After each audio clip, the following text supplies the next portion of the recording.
आदरणीय अध्यक्ष महोदय, मैं आपका और सदन के सभी माननीय सदस्यों का हृदय से आभार व्यक्त करता हूं कि हमने इस महत्वपूर्ण अवसर पर एक सामूहिक चर्चा का रास्ता चुना है, जिस मंत्र ने, जिस जयघोष ने देश की आजादी के आंदोलन को ऊर्जा दी थी, प्रेरणा दी थी, त्याग और तपस्या का मार्ग दिखाया था, उस वंदे मातरम का पुण्य स्मरण करना इस सदन में हम सबका ये बहुत बड़ा सौभाग्य है। और हमारे लिए गर्व की बात है कि वंदे मातरम के 150 वर्ष निमित्त इस ऐतिहासिक अवसर के हम साक्षी बन रहे हैं।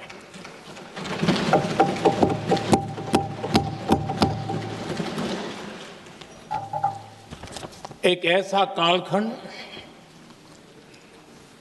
जो हमारे सामने इतिहास की अनगिनत घटनाओं को अपने सामने लेकर के आता है। ये चर्चा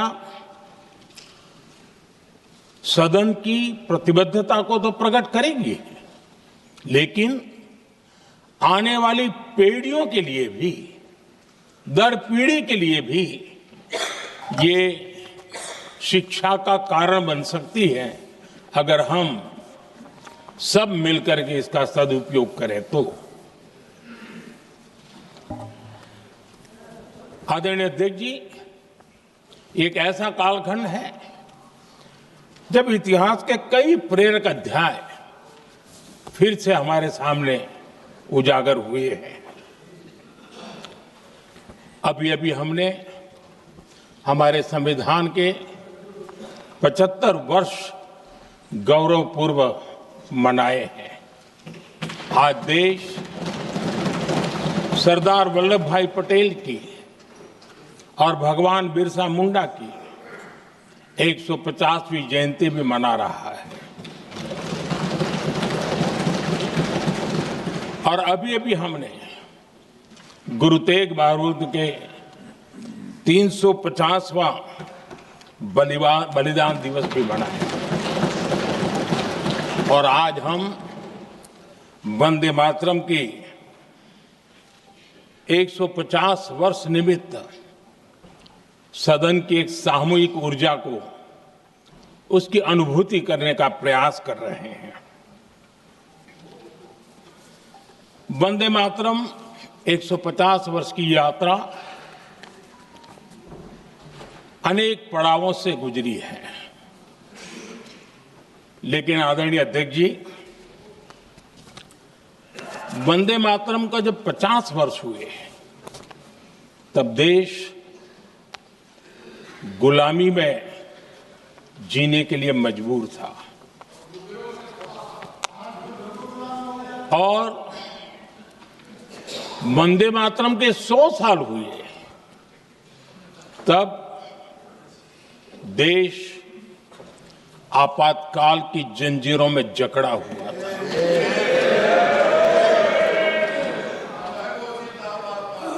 जब वंदे मातरम 100 साल के अत्यंत उत्तम पर्व था, तब भारत के संविधान का गला घोंट दिया गया था। जब वंदे मातरम 100 साल का हुआ, तब देशभक्ति के लिए जीने मरने वाले लोगों को जेल के सलाखों के पीछे बंद कर दिया गया था।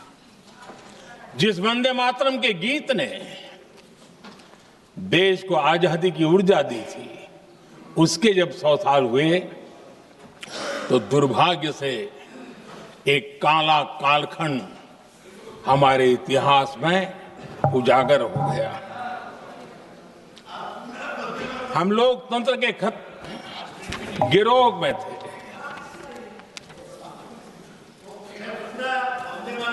आदरणीय अध्यक्ष जी, 150 वर्ष उस महान अध्याय को, उस गौरव को पुनः स्थापित करने का अवसर है और मैं मानता हूं सदन ने भी और देश ने भी इस अवसर को जाने नहीं देना चाहिए। यही वंदे मातरम है जिसने 1947 में देश को आजादी दिलाई। स्वतंत्रता संग्राम का भावात्मक नेतृत्व इस वंदे मातरम के जयघोष में था। आदरणीय अध्यक्ष जी, आपके समक्ष आज जब मैं वंदे मातरम 150 निमित्त चर्चा के लिए आरंभ करने खड़ा हुआ हूं, यहां कोई पक्ष प्रतिपक्ष नहीं है, क्योंकि हम सब यहां जो बैठे हैं एक्चुअली हमारे लिए रण स्वीकार करने का अवसर है कि जिस वंदे मातरम के कारण लक्षावधि लोग आजादी का आंदोलन चला रहे थे और उसी का परिणाम है कि आज हम सब यहां बैठे हैं।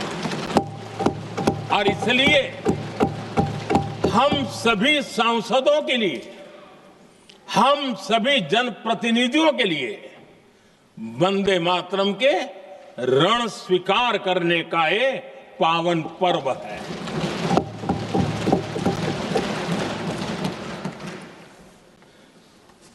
और इससे हम प्रेरणा लेकर के वंदे मातरम की जिस भावना ने देश की आजादी का जंग लड़ा,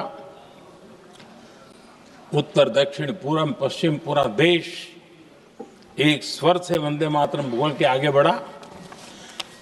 फिर से एक बार अवसर है कि आओ हम सब मिल के चले, देश को साथ लेके चले। आजादी के दीवानों ने जो सपने देखे थे उन सपनों को पूरा करने के लिए वंदे मातरम 150 हम सबकी प्रेरणा बने, हम सबकी ऊर्जा बने और देश आत्मनिर्भर बने। 2047 में विकसित भारत बना करके हम रहे, इस संकल्प को दोहराने के लिए ये वंदे मातरम हमारे लिए एक बहुत बड़ा अवसर है।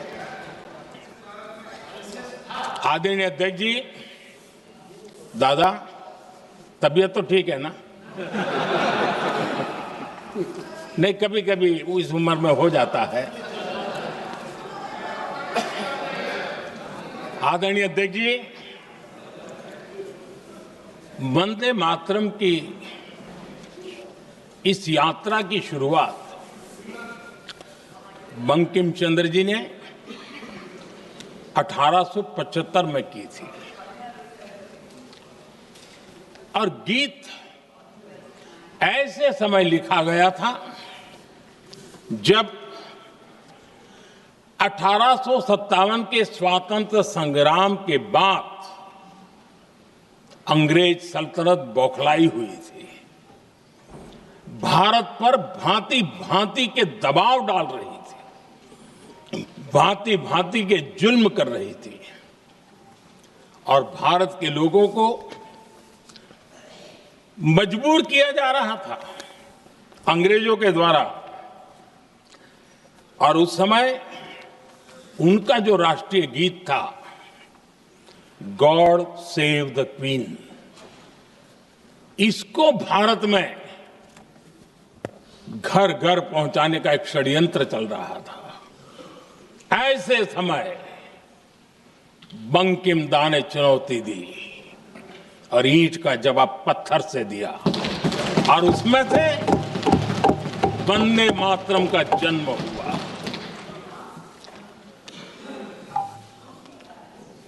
इसके कुछ वर्ष बाद 1882 में जब उन्होंने आनंद मठ लिखा तो इस गीत का उसमें समावेश किया गया। आदरणीय अध्यक्ष जी, वंदे मातरम ने उस विचार को पुनर्जीवित किया था जो हजारों वर्ष से भारत की रग रग में रचा बसा था। उसी भाव को, उसी संस्कारों को, उसी संस्कृति को, उसी परंपरा को उन्होंने बहुत ही उत्तम शब्दों में, उत्तम भाव के साथ वंदे मातरम के रूप में हम सबको बहुत बड़ी सौगात दी थी। वंदे मातरम ये सिर्फ केवल राजनीतिक आजादी की लड़ाई का मंत्र नहीं था। सिर्फ हम अंग्रेज जाए और हम खड़े हो जाए, अपने राह पर चले, इतने मात्र तक वंदे मातरम प्रेरित नहीं करता था, उससे कहीं आगे था। आजादी की लड़ाई इस मातृभूमि को मुक्त कराने का भी जंग था। अपनी मां भारती को उन बेड़ियों से मुक्ति दिलाने का एक पवित्र जंग था। और वंदे मातरम की पृष्ठभूमि हम देखें, उसके संस्कार सरिता देखें, तो हमारे यहां वेद काल से एक बात बार बार हमारे सामने आई है। जब वंदे मातरम कहते हैं तो वही वेद काल की बात हमें याद आती है। वेद काल से कहा गया है, माता भूमि ही पुत्रो अहम पृथिव्याः, अर्थात ये भूमि मेरी माता है और मैं पृथ्वी का पुत्र हूं। आदरणीय अध्यक्ष जी, यही वो विचार है जिसको प्रभु श्री राम ने भी लंका के वैभव को छोड़ते हुए कहा था, जननी जन्मभूमिश्च स्वर्गादपि गरीयसी।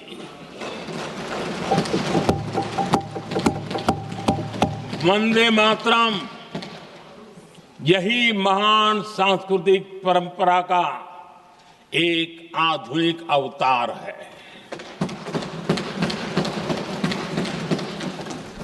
आदरणीय अध्यक्ष जी,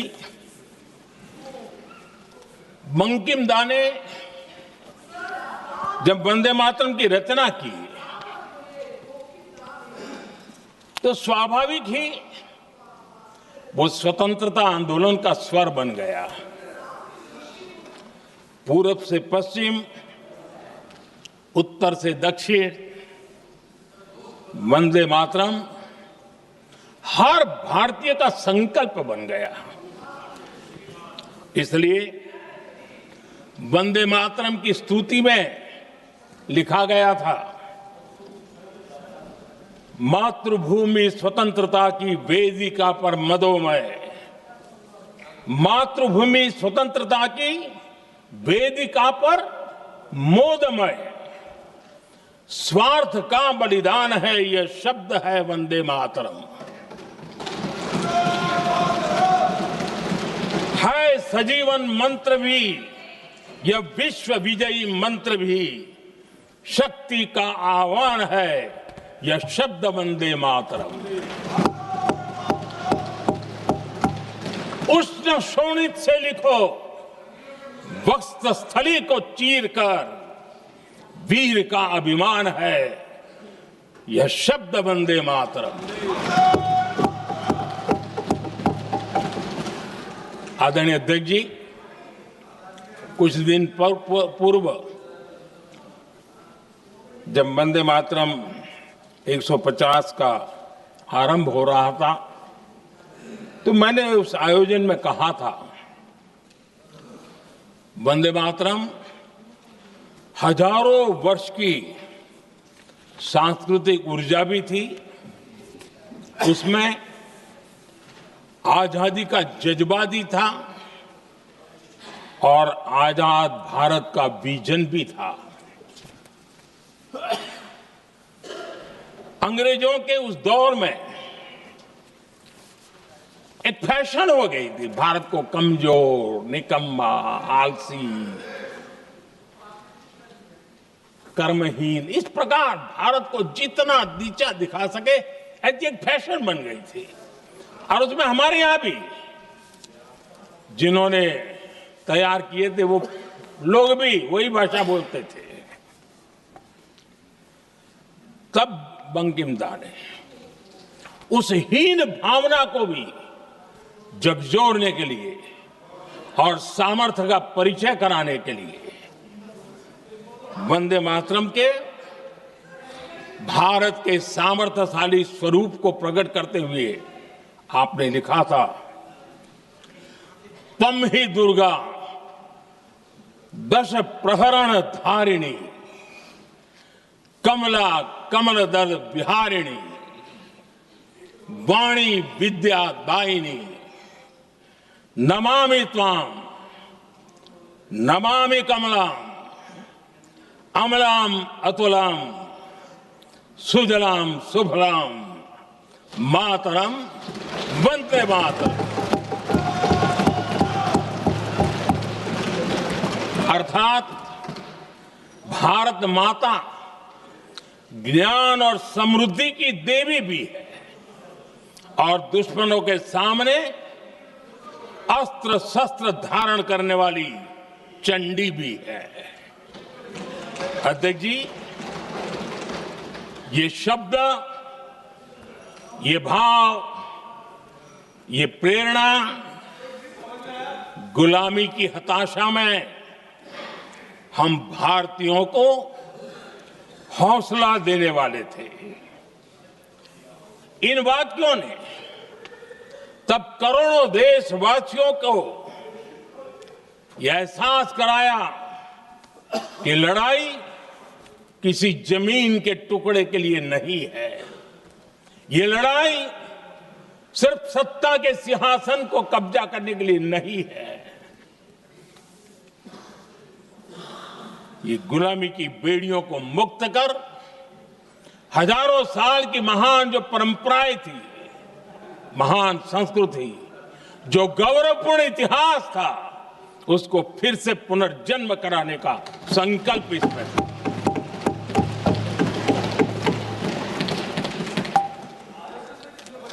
आदरणीय अध्यक्ष जी,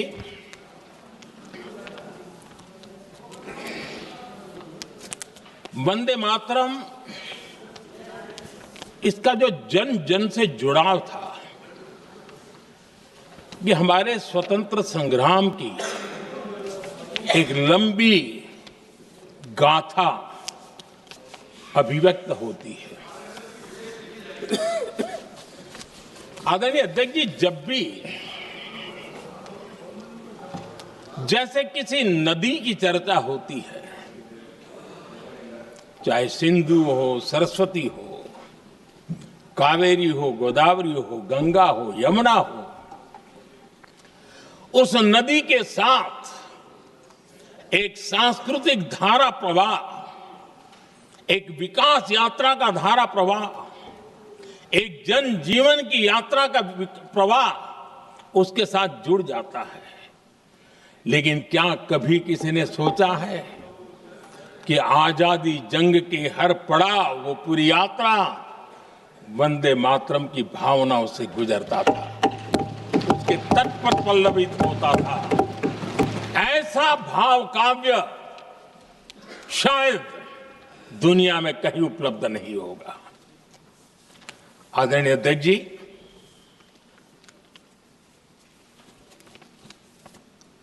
अंग्रेज समझ चुके थे कि 1857 के बाद लंबे समय तक भारत में टिकना उनके लिए मुश्किल लग रहा था। और जिस प्रकार से वो अपने सपने लेकर के आए थे, तब उनको लगा कि जब तक भारत को बांटेंगे नहीं, जब तक भारत को टुकड़ों में नहीं बांटेंगे, भारत में ही लोगों को एक दूसरे से लड़ाएंगे नहीं, तब तक यहां राज करना मुश्किल है। और अंग्रेजों ने बांटो और राज करो इस रास्ते को चुना